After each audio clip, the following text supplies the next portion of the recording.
আমরা যারা সেলসে জব করি, বিশেষ করে এমন কোম্পানিতে যে কোম্পানির প্রোডাক্ট কাস্টমার দোকানে গিয়ে খুঁজে নেয় না, আমরা অলওয়েজ চিন্তিত থাকি যে আমরা কিভাবে প্রোডাক্টটা সেল করতে পারি, টার্গেট ফিল আপ করতে পারি। আপনাদের দুটা জিনিস মাথায় রাখতে হবে। প্রোডাক্ট বিক্রি হয় দুইটা কারণ। একটা হচ্ছে ব্র্যান্ড পুল, একটা হচ্ছে আপনি নিজে পুশ করে সেল করেন অথবা দোকানদার নিচ থেকে সেল করেন। ব্র্যান্ড পুল হচ্ছে, ধরেন একটা কাস্টমার দোকানে আসলো, সে রুসা সিরামিক্স অথবা ধরেন স্টেলা সিরামিক্স চাইলো যে আমাকে স্টেলার একটা কমোড দেন।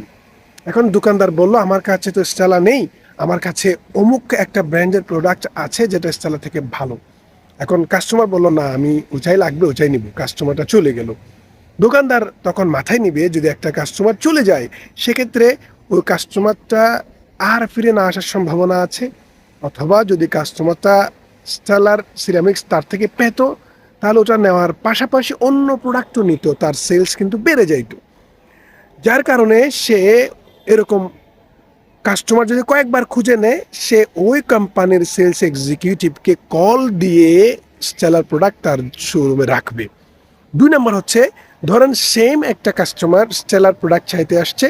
উনি বলল যে আমার কাছে স্টেলা তো নেই, তবে আমার কাছে ধরেন অমর একটা কমর আছে, অমর ব্র্যান্ডের, এটা তুমি নাও। কাস্টমার ধরেন ওটা বললো যে আমাকে দেখান। এখন উনি দেখালো, কাস্টমারের পছন্দ হলো, ওইটা নিল। যেটা বলা হচ্ছে দোকানদারের ইচ্ছের কারণে সেল হওয়া।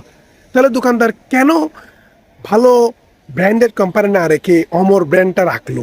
এর পিছনে কয়েকটা কারণ কাজ করে। একটা হচ্ছে হয়তো তার প্রফিট বেশি। অবশ্যই কোয়ালিটি অনেক খারাপ হলে সে রাখবে না, কোয়ালিটি স্ট্যান্ডার্ড, প্রফিট বেশি। এখন প্রফিট বেশি হলেও অনেক সময় দোকানদার মাল বিক্রি করে না। আপনি মার্কেটে দেখবেন আপনার ব্র্যান্ডের রেট থেকে অনেক কম রেটে প্রোডাক্ট বিক্রি করে অনেক কোম্পানি, কিন্তু তারা মাল বিক্রি করতে পারে না। কেন পারে না? কারণ সবসময় প্রফিটের উপর ডিপেন্ড করে না দোকানদার মালটা রাখবে কি রাখবে না।